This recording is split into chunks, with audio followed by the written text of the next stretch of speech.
चलिए आज एक बहुत ही दिलचस्प सफर पर निकलते हैं। आज हम जीवन की उस सबसे बड़ी पहेली को सुलझाने की कोशिश करेंगे कि आखिर कैसे जिंदगी अपने राज, अपनी जानकारी एक पीढ़ी से दूसरी पीढ़ी तक पहुंचाती है। कभी सोचा है कि बच्चे अपने माँ बाप जैसे दिखते तो हैं, उनमें उनकी झलक तो होती है, पर वो एकदम उनकी कार्बन कॉपी क्यों नहीं होते?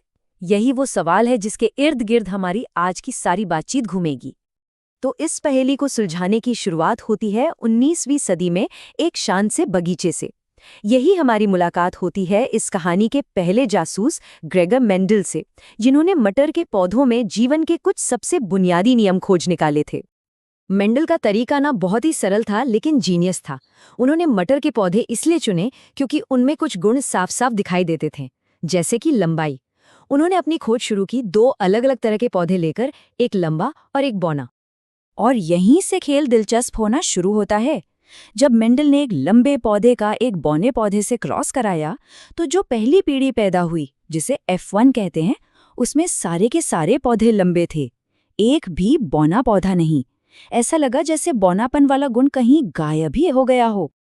लेकिन कहानी अभी खत्म नहीं हुई थी। जब इन लंबे F1 पौधों को आपस में क्रॉस कराया गया, तो दूसरी पीढ़ी यानी F2 में वो छिपा हुआ बौनेपन का गुण अचानक वापस आ गया और लगभग 1/4 पौधे बौने थे।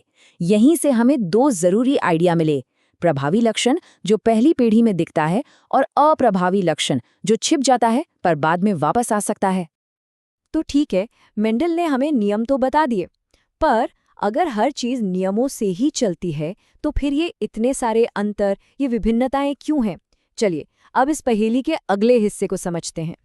बिल्कुल, यही सवाल तो हमें इस कहानी के सबसे दिलचस्प मोड़ पर लाता है, और वो है विभिन्नता।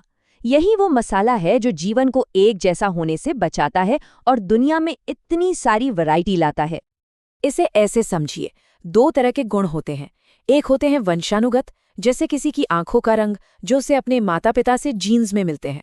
दूसरे होते हैं उपार्जित, जो हम अपनी जिंदगी में हासिल करते हैं, जैसे कसरत करके बॉडी बनाना। विकास की कहानी में सिर्फ वंशानुगत गुण ही आगे बढ़ते हैं। किसी के बच्चे को उसकी आंखों का रंग मिल सकता है, पर जिम में बनाई हुई उसकी बॉडी नहीं। तो इन विभिन्नताओं का फायदा क्या है? असल में यही तो सर्वाइवल का सीक्रेट है। ये छोटे छोटे बदलाव ही किसी भी प्रजाति को बदलते माहौल में ढलने और जिंदा रहने का मौका देते हैं। यही वो कच्चा माल है जिससे विकास की पूरी कहानी लिखी जाती है। अब यहाँ एक बहुत जरूरी बात आती है। ये जो विभिन्नताएं हैं, ये तो बस हो जाती हैं रैंडमली, लेकिन कौन सी विभिन्नता आगे जाएगी और कौन सी नहीं, ये रैंडम नहीं है। इस प्रक्रिया को प्राकृतिक चयन या नेचुरल सिलेक्शन कहते हैं, और यही विकास का इंजन है। चलिए इसे एक छोटी सी कहानी से समझते हैं। मान लीजिए हमारे पास लाल भृंगों की एक बस्ती है।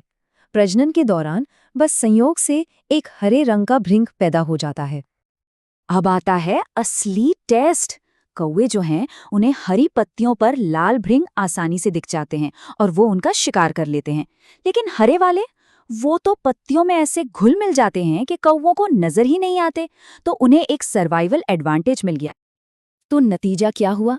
धीरे धीरे पीढ़ी दर पीढ़ी हरे भृंगों की संख्या बढ़ने लगी, क्योंकि वो ज्यादा जी रहे थे और ज्यादा बच्चे पैदा कर रहे थे, और लाल वालों की संख्या कम होने लगी। बस यही है नेचुरल सिलेक्शन। प्रकृति ने उस गुण को चुना जो उस माहौल के लिए ज्यादा फायदेमंद था। अब एक दूसरी सिचुएशन सोचिए। मान लीजिए एक हाथी आता है और गलती से कुछ भृंगों को कुचल देता है, और संयोग से ज्यादातर लाल वाले ही उसके पैर के नीचे आ जाते हैं। अब इसमें उनके रंग या फिटनेस की कोई गलती नहीं थी, ये तो बस बैड लक था। इसी को कहते हैं आनुवंशिक विचलन या जेनेटिक ड्रिफ्ट। नेचुरल सिलेक्शन में तो फिटेस्ट बचता है, लेकिन जेनेटिक ड्रिफ्ट में ये सिर्फ किस्मत का खेल है। ये भी विकास का एक तरीका है, खासकर छोटी आबादी में, जहां एक छोटी सी दुर्घटना भी पूरी आबादी का भविष्य बदल सकती है। तो हमने नियम देखे, बदलाव देखे, और ये भी देखा कि बदलाव कैसे चुने जाते हैं। पर सवाल ये है कि हमें ये सब पता कैसे चला? हम लाखों साल पुरानी ये कहानी कैसे जानते हैं? जवाब छिपा है उन सुरागों में जो धरती ने हमारे लिए संभाल के रखे हैं।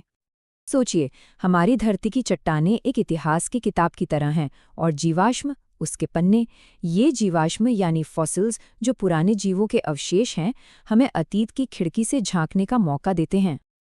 ये चट्टानों की परतें एक टाइम मशीन की तरह काम करती हैं। जो परत जितनी नीचे, वो उतनी ही पुरानी।